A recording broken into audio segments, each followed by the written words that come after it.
नमस्कार, मैं हूं रजत सिंह। स्वागत है आपका हमारे YouTube चैनल नेक्स्ट 9 स्पिरिचुअल में।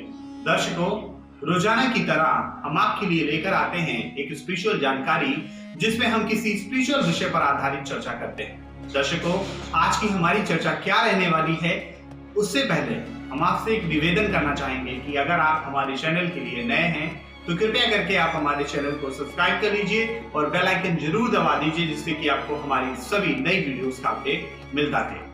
दर्शकों, आप हमसे रोज हम आपसे एक निवेदन यह करते हैं कि आप हमारे चैनल को सब्सक्राइब कीजिए, बेल आइकन जरूर दबा दीजिए। इसके पीछे का कारण यही है कि अगर आप हमें प्रोत्साहित करेंगे, आप हमें मोटिवेट करेंगे तो हम और भी बेहतर करने का प्रयास करते हैं। तो दर्शकों, हमारा यही आपसे निवेदन रहता है कि आप हमें ज्यादा से ज्यादा मोटिवेट करें, जिससे कि हम आपको ज्यादा से और ऐसी इंफॉर्मेशन दे सकें जो आपके काम आ सके। तो दर्शकों, हमारी आज की इंफॉर्मेशन क्या रहने वाली है, आइए जानते हैं। हमारा विषय है मौनी अमावस्या। मौनी अमावस्या इतनी शक्तिशाली और इतना मौनी अमावस्या का महत्व क्यों माना गया है? दर्शकों, मैं आपको बता दूं कि मौनी अमावस्या को बहुत ही शक्तिशाली माना जाता है, क्योंकि इस दिन सूर्य और चंद्र मकर राशि में गोचर वर्ष करते हैं। इस दिन को शक्तिशाली इसलिए माना जाता है क्योंकि इसमें सूर्य और चंद्रमा का इन्वॉल्वमेंट होता है, और सूर्य और चंद्रमा का जहां इन्वॉल्वमेंट होता है वो दिन वास्तव में बहुत ही मायने रखता है। दर्शकों, मौनी अमावस्या विशेषकर माह की मौनी अमावस्या जो है वो खासकर मायने रखती है, इसलिए इस दिन लोग पवित्र नदियों में स्नान आदि करके दान पुण्य करते हैं, पुण्य कमाते हैं। हिंदू धर्म शास्त्रों में इस दिन को बेहद ही महत्वपूर्ण माना गया है, क्योंकि इस दिन लोग मौन रखकर पुण्य कमाते हैं, मौन रखकर कुछ शक्तियां ग्रहण करते हैं। इस अमावस्या का महत्व वास्तव में धार्मिक शास्त्रों में जितना बताया गया है उससे भी ज्यादा कई अधिक है। दर्शकों, इसका महत्व क्या है, आइए उसके विषय में भी जानते हैं। दर्शकों, मौनी अमावस्या का वास्तव में महत्व क्या है? मौनी अमावस्या के दिन लोग मौन धारण करते हैं, सुबह प्रातःकाल के सूर्योदय से पहले स्नान करते हैं। लेकिन माह की मौनी अमावस्या का अपना एक महत्व है। माना जाता है कि इस दिन प्रयागराज संगम में स्नान करने से जो पुण्य मिलता है वो वैसे नहीं मिलता है। लेकिन अगर किसी के पास श्रद्धा नहीं है तो वो अपने घर में ही सूर्योदय से पहले स्नान करके जो हो सके श्रद्धा के अनुसार दान करे, उसका अपना विशेष महत्व है। दर्शकों, मैं आपको बता दूं कि माह का महीना पूरा महीना पुण्य का महीना माना जाता है। हिंदू धर्म शास्त्रों में माह के महीने को बहुत ही पुण्याय महीना माना गया है।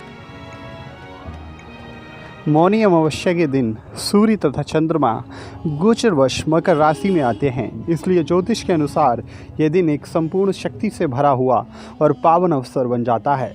मकर राशि सूर्य तथा चंद्रमा का योग इसी दिन होता है। मौनी अमावस्या के दिन सूर्य तथा चंद्रमा गोचरवश मकर राशि में आते हैं, इसलिए ज्योतिष के अनुसार ये दिन एक संपूर्ण शक्ति से भरा हुआ और पावन अवसर बन जाता है। मकर राशि सूर्य तथा चंद्रमा का योग इसी दिन होता है, अतः इस अमावस्या का महत्व और बढ़ जाता है। मान्यता है कि इस दिन मौन रहने से मुनि पद की प्राप्ति होती है, और इस दिन पवित्र नदियों व तीर्थ स्थलों में स्नान करने से पुण्य फलों की प्राप्ति होती है। मौनी अमावस्या के दिन व्यक्ति को अपनी सामर्थ्य के अनुसार दान पुण्य आदि करने चाहिए।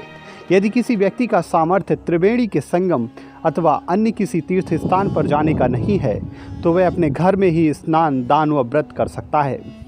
स्नान करते हुए मौन धारण करें और जप करने तक मौन व्रत का पालन करें। इस दिन मौन धारण करने का भी अपना महत्व होता है।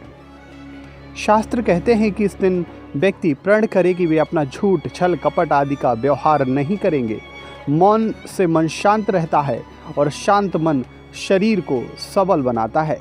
उसके बाद व्यक्ति को इस दिन गायत्री मंत्र का जाप अथवा पाठ करना चाहिए। इस दिन अपने सामर्थ्य के अनुसार श्रद्धा भक्ति के साथ दान करना चाहिए। गायत्री मंत्र ओम भूर्भुवस्सुवः तत्सवितुर्वरेण्यं भर्गो देवस्य धीमहि धियो यो न प्रचोदयात्। माह की मौनी अमावस्या के दिन इस मंत्र का अपने आप में ही खास महत्व रहता है।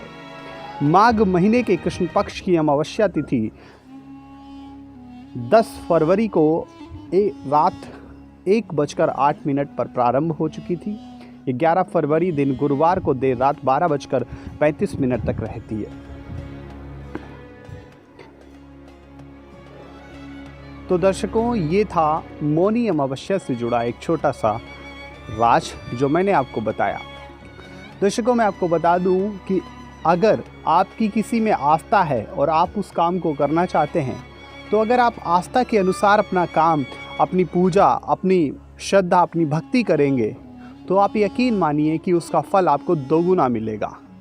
आप जो भी काम अपनी श्रद्धा और भक्ति के साथ करते हैं, वो आपके मन और शक्ति को प्रबल बनाता है। और अगर आपका मन शांत होगा और शक्ति प्रबल होगी, तो आप अपने जीवन में सफलता को आसानी से हासिल कर सकते हैं। दर्शकों, मैं आपको बता दूं कि जो इंसान की आत्मा और परमात्मा का संबंध होता है, वो दोनों ही आत्मा और परमात्मा के मिलन से होता है। जब आपकी आत्मा शुद्ध और आपका मन शांत होगा, तभी आपको परमात्मा की प्राप्ति हो सकती है। इसलिए मैं आपसे एक निवेदन करना चाहता हूँ कि अगर आप भक्ति करें तो अपना मन शांत और अपनी शक्ति को प्रबल रखें, तभी आप कह सकते हैं कि हर जगह जो व्यापक परमात्मा है उसको आप पा सकते हैं। किसी ने सच ही कहा है कि आत्मा में परमात्मा का निवास होता है। जी हाँ दोस्तों, ये बात सच है कि आत्मा में परमात्मा का निवास होता है। लेकिन अगर आपकी आत्मा में किसी भी चीज़ के लेकर दोष या कोई कह सकते हैं कि छल कपट उसमें भरा है, तो आप परमात्मा को कभी प्राप्त नहीं कर सकते। तो दर्शकों, ये जानकारी हम जो भी आपको देते हैं, वो हम कई जगह से रिसर्च करते हैं, पढ़ते हैं और हम आप तक अपनी जानकारी पहुंचाते हैं। तो दर्शकों, अगर आपको हमारी ये जानकारी पसंद आती हो तो कृपया करके आप हमारी इस वीडियो को ज़्यादा से ज़्यादा लोगों तक शेयर कीजिए और हमारे चैनल को सब्सक्राइब कीजिए। और अगर आप हमारे चैनल के लिए नए हैं तो बेल आइकन ज़रूर दबा दीजिए, जिससे कि आपको हमारी सभी नई वीडियोस का अपडेट मिलता रहे। तो दर्शकों, मुलाकात होगी आपसे अगले कार्यक्रम में। तब तक के लिए मैं रजत सिंह आपसे विदा लेता हूं और यही आशा करता हूं कि भविष्य में आपकी सभी मनोकामना पूर्ण हो और आपको परमात्मा सद्बुद्धि दे। नमस्कार।